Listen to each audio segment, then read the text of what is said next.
কাশ্মীর সীমান্তে টানা তৃতীয়বারের মতো ভারত ও পাকিস্তানের সেনাবাহিনীর মধ্যে ব্যাপক গোলাগুলি হয়েছে। তবে এখন পর্যন্ত হতাহতের কোনো খবর পাওয়া যায়নি। এদিকে ভারত নিয়ন্ত্রিত কাশ্মীরে সন্দেহভাজন হামলাকারীদের বাড়ি গুঁড়িয়ে দিচ্ছে ভারতীয় সেনাবাহিনী। অন্যদিকে ঝিলাম নদীর পানি অস্বাভাবিকভাবে ছাড়ছে ভারত, অভিযোগ পাকিস্তানের। বিস্তারিত রাকিব হাসানের রিপোর্ট।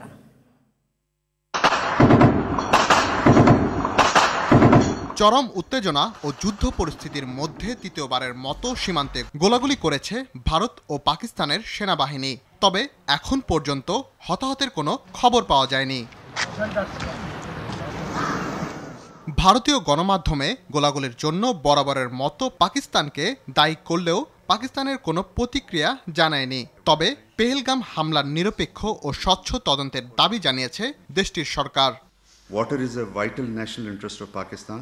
জম্মু কাশ্মীরের পেহেলগামে ভয়াবহ হামলার পর লস্কর-ই তৈয়বা সদস্য সন্দেহে বাড়ি গুঁড়িয়ে দিচ্ছে ভারতীয় সেনাবাহিনী। ৭২ ঘন্টার মধ্যে ৯টি বাড়ি ধ্বংস করে তারা। পেহেলগামে হত্যা নিয়ে সামাজিক মাধ্যমে ভারতের সমালোচনা করায় দেশটির উত্তর পূর্বাঞ্চলের ৩ রাজ্যের ১৯ জনকে গ্রেপ্তার করা হয়। আসাম, মেঘালয় ও ত্রিপুরায় গ্রেপ্তারকৃতদের মধ্যে বিধায়ক, সাংবাদিক, আইনজীবী, অবসরপ্রাপ্ত শিক্ষক ও শিক্ষার্থী রয়েছেন।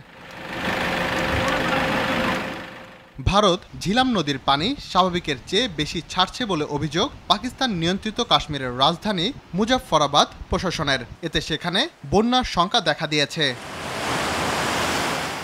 এদিকে পাকিস্তান ভারতীয় বিমান সংস্থাগুলোর জন্য তাদের আকাশসীমা বন্ধ করায় লাখ লাখ রুপি লোকসান গুনতে হচ্ছে দেশটিকে। এই নিষেধাজ্ঞায় রুট পরিবর্তন করায় একাধিক বিমান চলাচলে বিশৃঙ্খলা দেখা দিয়েছে। তবে ভারত আকাশসীমা বন্ধ করায় তেমন কোনো প্রভাবই পড়েনি পাকিস্তানের। রাকিব হাসান, RTV।